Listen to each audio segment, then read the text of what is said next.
Hello, everybody, it's your boy, Jmulls of Jmulls Gaming here today to talk about the absolute beauty of Xenoblade 2's ending. I want to talk specifically about One Last You, because last night, as I was replying to a comment on a previous video, I was reminded how the song is actually about Mithra and Pyra's wish to the architect to have a little bit more time, and that really fired the analytical sections of my brain going. And I really want to talk about this song in particular and this final cutscene, because Xenoblade Chronicles 2 is one of my favorite games of all time, and largely because of the ending that wrapped it all together and delivered one of my favorite endings of any video game, hell, any story ever. And I really wanted to explain why. One Last You, like I talked about earlier, is the wish of Mithra and Pyra to be able to spend more time with Rex, which is then granted. The lyrics are brilliantly written and foreshadow the song A Moment of Eternity in Torn of the Golden Country. You may not believe me, I'm going to have a link to the lyrics in the description down below on genius.com. Go check it out for yourself. But the lyrics that are foreshadowing A Moment of Eternity: the last day with you was truly magical. The frozen time began to flow. The frozen time. The last day, a moment. The frozen time, eternity. A moment of eternity. You kind of have to read between the lines there, but it's hinting at the song A Moment of Eternity, which is just brilliant lyric writing in my opinion. And that line in the context of Xenoblade 2 base game is talking about how Pyra and Mithra's moment of eternity with Rex has ended. It's coming to a close. Time's beginning to flow again. The moment has ended. And if you ever wondered why the ending of Xenoblade 2 feels a little weird, amazingly weird, but weird, like where did Mithra and Pyra come from? It's probably because you didn't listen to the lyrics. Crap, I can't blame you, I'm terrible when it comes to that myself, and I don't even think I realized it until after my second playthrough. But let me paint you a scene. Xenoblade 2 ends with Numa sacrificing themselves to save the rest of the gang, and the song One Last You starts playing eventually in the credits. And in this song, it's poetically depicted the final thoughts of Mithra and Pyra as they re-watch all their moments with Rex one last time before their memories are wiped and revert to a core crystal. It's that central theme of when a blade reverts to their core crystal, they lose all their memories as a central plot point, one of the core storytelling devices that is used in this game. And they reflect on that. They reflect on all those memories, and they're thankful for their last day, for the time that they shared and all that Rex had given them. Because in the grand scheme of things, the time they shared with Rex wasn't all that significant time-wise. But instead of quantity of time, it was quality of time. It was the best time for them. Then the second to last verse transitions to Numa, wondering if she could have done as much for Rex as Rex did for them. And she says, "If you would let me..." I'm not gonna sing, don't worry. "I will give you back a handful. If it would put a little smile on your face." She just wants Rex to be happy at the very end. The big boss is defeated. Malos is gone. The world has been saved. Their duty has ended. Elysium had been reached, had been found, and then created. All that was left was to die and lose all those happy memories. And at the end of it all, she just wishes that she could make Rex as happy as Rex made them happy. And then the final verse, the emotions and memory and precipice of loss just becomes too great, and they beg God, well, the architect, to change their fate, to give them some time so that they can have some time with the one man I loved, and it transitions into a different way of thinking. It goes from them asking for more time to them essentially saying, "We need more time," and how she wants to say whatever it is that's inside of her to Rex. And then in-game, the core crystal in Rex's hand, it blinks and illuminates a little bit before this, and Mithra and Pyra are reborn. The architect, at the end of it all, managed to grant Mithra and Pyra's final wish after all they had done, and the game ends with the chosen character that you picked in Chapter 8, whispering, "I love you." Look, I'm sorry, I'm not an expert in reading lips, and I've been told that in the code they say different things, but to me, it literally just looks like they're mouthing the words, "I love you," and that fits better than anything else. And Rex approaches them, game ends. The song is literally Pyra and Mithra begging their father to let them live and have some time to spend with Rex, to relish in everything that has happened, and so that they can be happy again, and that they can tell them that they love him. And then we see Klaus, or whoever actually is granting the wish, because they're asking Klaus, who to them is God. but it's never actually stated or shown who's granting the wish. That's an important detail that I don't think is talked about enough, because it could have easily been the conduit just responding to their desire, since they are an Aegis, and they have essentially a direct link to the conduit. And then the ending cutscene is showing them fulfilling the end of their arrangement and telling Vex that they love him. And I'd argue that one of the hardest parts of storytelling is creating a compelling ending. Because, sure, people can stand a decent or even a good beginning, but it doesn't have to be stellar. But if you mess the ending up, it can really change people's perception on the overall product. A good ending can make that journey worth it. There's a popular saying that goes around when in terms of stories, like books, movies, or just real life, where sometimes it's not about the destination, it's about the journey. But if that destination makes that journey ever sweeter, they can recontextualize all those events of that journey and make them even better, because you know that it wraps up in a nice bow. It all comes together. There's a sense of conclusion, a sense of finality, closure that you get with a good ending that makes the overall product feel like a complete package, where you feel fully satisfied with the end result of what you have just experienced. And especially after a game that will probably run you 100, 125 hours, depending how much you do in it. Like for a 2-hour movie, sure, if an ending is okay, well, it was short enough, the movie is overall fine. But if you're putting in 100, 125 hours, a large chunk of time into this journey, you want that all to pay off, because otherwise it would just sour your opinion of it. Hell, for Xenoblade 3, it took me like a week to really come around to that ending. Well, more like 2 to 3 days. But it took me time to come around to that ending. But with Xenoblade 2, it was immediate. I loved the ending immediately as I was watching it. It became one of my favorite video game experiences in that moment. That is the power of a very good ending. Because what people define as a good ending can vary from person to person. Because we as an individual, or as individuals, desire and want different things out of our stories, out of these experiences. And that's fine. That's absolutely fine.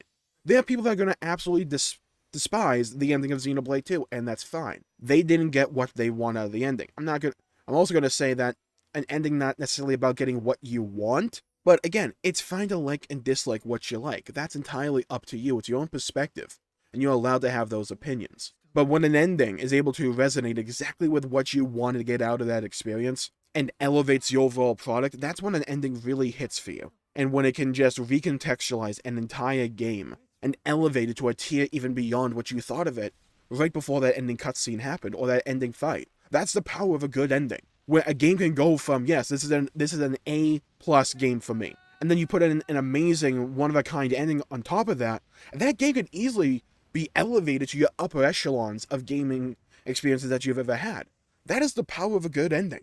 And for me, I had that kind of moment with Xenoblade 2, where I could go through the game again and again and again and again and never get tired of it, because I know that the payoff for this entire journey, all these emotions, all this strife and struggle, it's gonna be worth it. And I have a penchant for endings that at least have a kind of an overtone for hope, or of hope, where you can look bright into tomorrow, into like a dawn, that kind of feeling. I like those hopeful undertones in an ending, whether they be very explicit, whether having a good or a happy ending, or hey, this is a bittersweet ending, but there's hope for the future, kind of like along the lines of Xenoblade 3, if you catch my drift. And not everyone got a happy ending in Xenoblade 2. Not everyone did, but the core cast did. And I feel that the overall message, because of that happy ending, fits Xenoblade 2's story and what they were going for. Because there's nothing wrong with having a happy ending, it's a matter of how you use it. It's a matter of how you use any ending, honestly.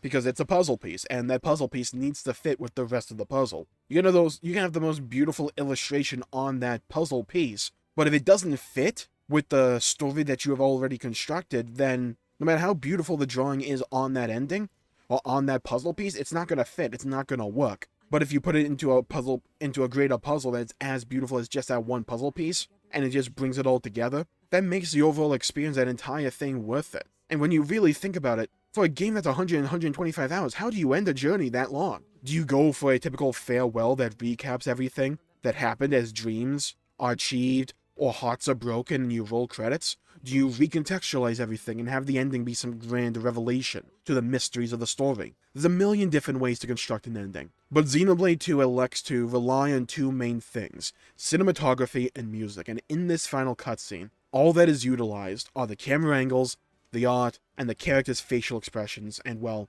expressions in tandem with one last Jew, absolutely blaring in the background, as hope is quickly restored with the Aegis' core crystal blinking and then shining, with Rex and Pyra emerging from that light. The timing of the song in the credits is fascinating as well, as it shows snippets of moments throughout your journey as the song is describing. Pyra and Mithra essentially rewatching those moments while they're losing their memories, in a fashion very similar to the fog that Mio describes at the very end of Xenoblade 3, you know, in that final save screen, as she's writing in her journal. The fog is becoming too thick, I can barely even make out your silhouette, but I know you're still there, you're still out there somewhere. Video coming on that one soon, by the way. And then the screen fades to black, and the crew still on Gramps' back for the final cutscene, where Pyra and Mithra return, their one last wish being granted. And then as we're being shown that they are returning, the song is describing how we got to this moment. They asked God, or the architect in this case, they used God in the song. They asked their father for that final wish. And I've gotten comments before, and I've talked to people in stream chats as well. And again, people are allowed and entitled to their opinions. I have nothing wrong with that. I love video game discussion. And when it's just a bunch of people agreeing with each other, it can get kind of like, you know, one-noted. So I love it when people disagree with me or have different perspectives. Love having those kinds of discussions. I want to have them again in this comment section down below. But I was talking to someone, they said, hey, I feel like the way they brought back Pyra and Myth was a little too rushed, and they probably could have waited till a little bit after a time skip, for instance, and maybe that would have a little bit of a more of emotional resonance with them as a player. And that's entirely fine. That's an interesting perspective, and I personally wouldn't have minded something like that. But personally, I'm more of a fan of what we got. And the reason I'm a fan of what we got is a couple of things. One, I feel it's poetic that the game ends on Gramps' back the way it began. And again, you don't completely construct your ending around that fact. You make sure the ending itself is engaging and fulfilling first, and then if you can underlay that with a little bit of poetry with the game ending as it began, sure, you go for that. But also, Klaus was dying right up there. He was saying goodbye. He got a fast pass to the Heaven Gates. Can you tell I watched Casual Geographic? He had a fast pass, an express pass to the Heaven Gates. Dude was saying goodbye. Dude was boarding the Polar Express, but he wasn't going to the North or the South Pole. And the conduit was fading, and it was fading fast. So there wasn't much time. And at the very end, the last second, Pyra and Mithra realized what they wanted.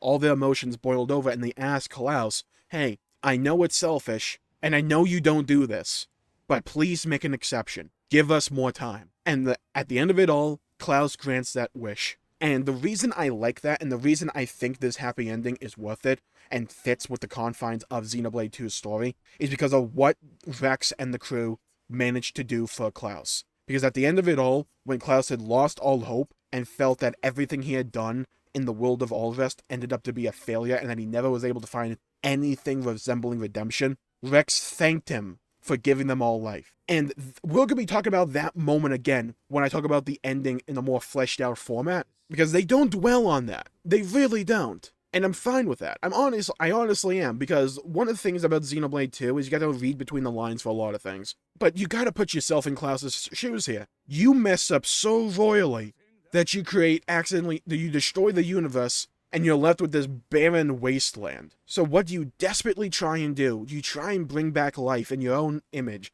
and you stumble and you fall, you iterate and you iterate and you iterate. You come up with titans, they evolve, and eventually you get humans and different kinds of people, different kinds of life. Oh, how do you prevent another you from coming around? Okay, let's kind of make this cycle going on with the blade system. Oh wait, I messed up, now Malus wants to destroy everything. Crap, everything I try to do is failing. But then this crew comes along, as it manages to convince you they're going to be able to save the day, and they thank you for all the work that you did.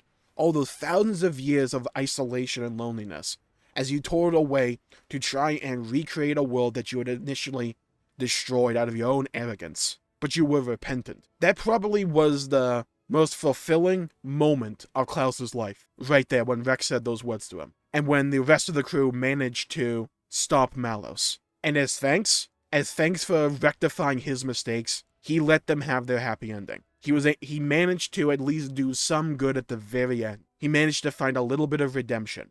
And that was one of the core pillars of Xenoblade 2 as a whole with its story. And again, we're going to be talking about that in future videos, because there's so many different aspects of this ending I want to talk about. Jin, Malus, Amalthus, the Beanstalk in general, the Xenoblade 1 and Xenoblade 2 having parallel endings, all these different things. There's so many different facets and ways and techniques they use in this like final chapter in chapter 10 to bring it all together and deliver one of my favorite endings of any video game ever. Expect more videos on this topic, but today I just want to talk about why One Last You was so perfect of a song for this ending, and how they are able to use the music as a device to tell the story, not just as a way to have a catchy beat playing in the background that you pair up with it. It was an actual device that furthered the story. It was a central pillar of the storytelling, because it was the one last wish of Pyra and Mithra. It was the connecting bridge, how you get from Rex and crew being on Gramps' back to how Pyra and Mithra show up, because the song is how that happened. It was a culmination of Pyra and Mithra's entire character arc, entire story. All that development led to One Last You. It wasn't a supplementary piece of media. It was used as their conclusion. That's why I love that song so much, because what Xenoblade 2 got right and did so well, and why it's in my upper echelon of gaming, is because it manages to make use of the medium of video games and all of its different aspects to further the narrative and to further the story, while having a fun and engaging experience alongside it with the gameplay. Thank you all for tuning in. My pleasure making the video. If you agree with me, if you disagree with me, I want to hear your thoughts and hear your perspective, because I'm open to discussion. Leave a comment down below with your thoughts on One Last You and that very final ending song. Well, the song is One Last You, but the ending final scene. Let me know your thoughts and your opinions. I want to hear your thoughts and read your perspectives. And while you're down there, please leave a like and subscribe. It really helps the channel out and helps support future content, and I greatly appreciate it. Stay safe out there, everybody. Have a great day, and I'll see you all next time. Bye-bye, everybody.